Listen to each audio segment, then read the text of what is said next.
Thank you for joining me today, and in today's video I'm going to be documenting some photos of a trip we made to London back in May of this year, and we stopped at the British Museum for a quick look. I'm using 49er Market Serenity again for this. I think the colours go really nicely with these photos, which show the beautiful blue sky through the atrium ceiling. So first of all, I'm using this stencil to create a bit of texture to the background, and I'm using my what's it called, blue, got it here, the speckled egg ink from Tim Holtz, just roughly putting it through the stencil. And I love this stencil because it's easy to match it up to get it right the way across the page. So you can see I had 3 6x4 photos, which I've just trimmed down. If there was any negative space that didn't need to be on there, I trimmed it just so that I could get the 3 photos in easily into the layout. And the photo that's going to go in the middle that you can see there on the page is of Amelia in front of the totem poles. And because of that, I decided I wanted to do a torn strip background. So first of all, I'm coming in with the Serenity washi tapes. I keep forgetting that I have these, so I want to make better use of them. So I'm going to use all 3 washi tapes in the pack just to add some strips to the background before I go in with the pattern papers. And then it's just a case of using the 6x8 pattern papers in a variety of colours. I've mainly used scraps that I had left over from previous layouts to create the strips that the photos will sit upon. I'm going to tear them because I like the look of the torn edge at the moment. So just checking that I'm happy with the placement of that tape before I come in with my last piece. And then I shall start with the paper strips. So and you can see what good quality this is. I struggled to tear it. Normally I can just put my finger on and pull and it tears, but it was a bit of a struggle, so I had to give it a bit of assistance there. But it all worked out. So you can see that's the positioning of the photos as they will be on the final layout. And these are the pattern papers that I've pulled out. As I say, a lot of them are ones that I've already cut pieces off. They're just from the 6x8 paper pack. And from each paper I will cut 2 pieces. One, I will tear the first piece and then cut the second piece so that you've got the torn edge on both pieces, and use the reverse of the paper for the second piece because they're double-sided, so it's perfect. And I made sure to pull out the 2 blues that we've got in this collection. There's a navy and a slightly paler, like a denim blue, just to bring some of the darker colours in, because obviously Ross is dressed in navy and James is in dark colours, so I didn't want it to just be pale colours in the background there. So keeping going through these papers and just cutting the strips and just roughly positioning them. This isn't going to be their final resting place, but it just gives me an idea of how many more strips I need to tear or cut.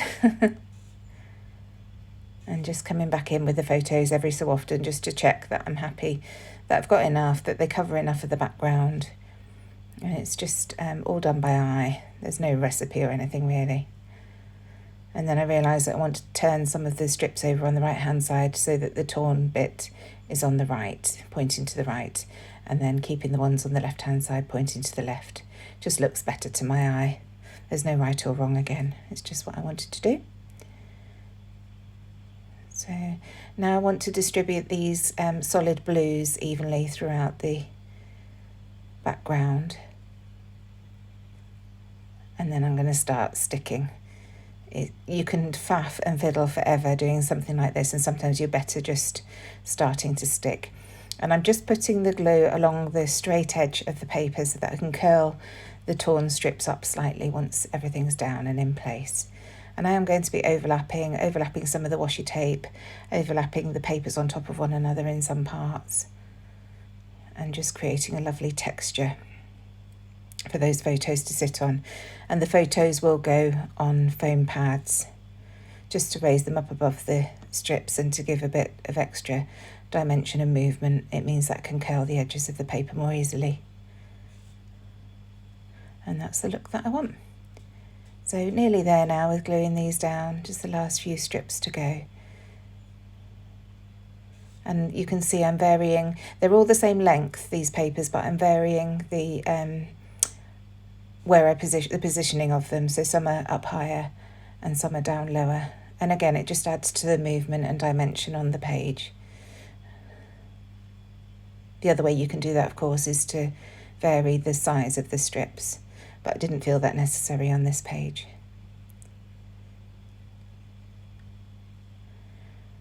So there we have it, and now I'm coming in with the 49 Market stitched washi tape. I really love this washi. You'll have seen me using it plenty of times. It tends to be these thin ones that I use more than anything. So just going in with the black stitched there and then the green stitched on the right hand side. Again, just to add a bit of variety. The green's like an olive green, so it doesn't matter that it's not the colour of the rest of the papers, it all goes. And now just checking which way I want these photos to go so that I get the maximum out of that background. So now coming in with my 25mm Sticks to You foam pads, and this is a tip that I got from my friend Helen at a recent crop. She had torn all of her strips into, rather than keeping it on the big roll because it can get a bit messy, she's put them into one of these photo boxes. So I've done the same. I just tore strips of 6 of the pads and I'm keeping them in this photo box, and it's much easier to use like that. So just doing one photo at a time. I won't bore you watching them all. That's the first one down. I have to pull it back up again because I'm not quite happy that it's straight. So watch me struggle. But these are great, these foam pads. It's very easy to manoeuvre bits around. Obviously, once they've been down for a while, they do create a permanent bond, but you've got a bit of time to move them about. So there we are, that's the third photo just going down. I've done the second one off screen. And that's that. So now for, I think it's the title next, is it? Oh, first of all, I'm going to, as I mentioned before, curl up the edges of these paper strips just to create a lot more dimension and texture on the page.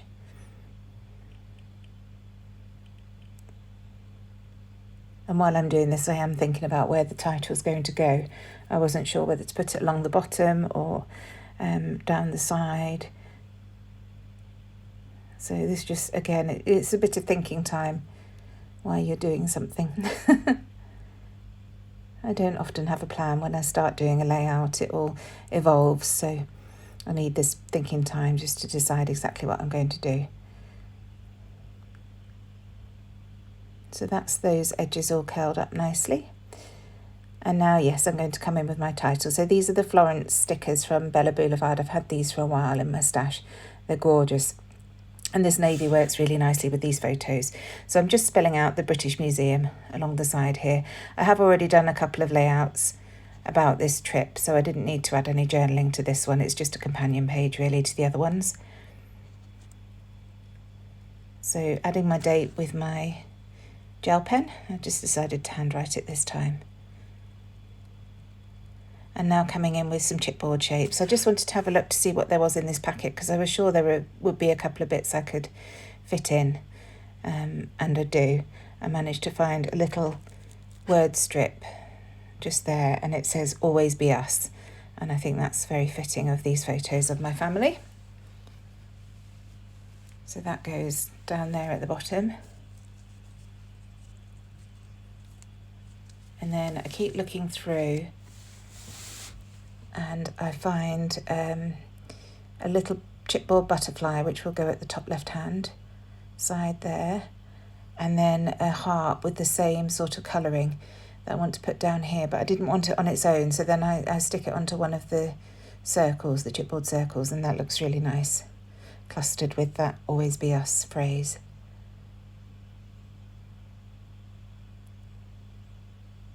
So just gluing these down with my wet glue again.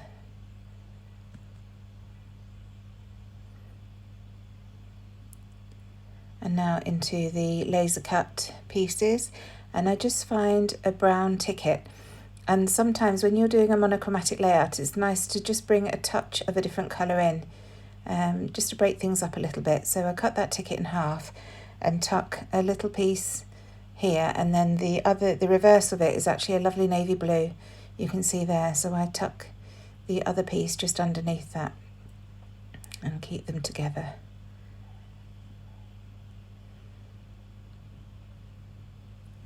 And once those are down, I'm going to come in with some Nouveau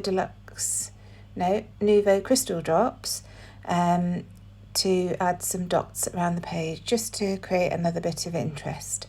And that's it. So thank you so much for joining me today for the video. I really hope you've enjoyed it. I'd love it if you would give me a like and subscribe if you enjoy my videos. I do upload Tuesday, Thursday and Sunday, and at the moment I've got my December daily series going as well, so there are videos going up every day.